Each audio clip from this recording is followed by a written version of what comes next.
O'zbekistonimizda havo juda ham issiq, даже svetoforlar ham erib ketyapti. Bunaqa issiqda muzdek salqin ichimliklar hamda muzqaymoqsiz kunimizni aslo tasavvur qila olmaymiz. Shu hisobdan biz sizlarga eng oson retseptli muzqaymoqni taqdim etmoqchimiz. Ha, aytgancha bunaqa oson retseptlar uchun bizga obuna bo'lish aslo esingizdan chiqmasin.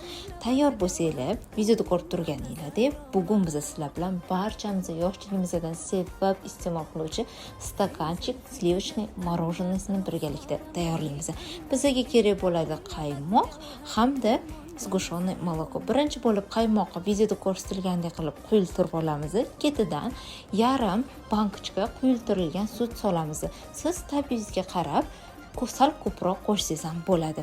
Ikkalasini birgalikda videoda ko'rsatilgandek qilib quyiltirib olamiz. Juda ham quyiltirib yuborishingiz shart emas.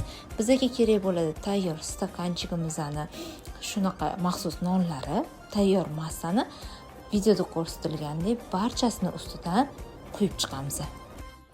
Muzlashuv uchun esa 3 soat vaqt kifoya. Mana bizning mazali bo'lgan muzqaymoqlarimiz ham tayyor bo'ldi. Bizga shunaqa oson retseptlar uchun obuna bo'lib qo'ying hamda like bosishni ham esingizdan chiqarmang. Ha, aytgancha ta'miga keladigan bo'lsa, mazasiga gap bo'lishi mumkin emas.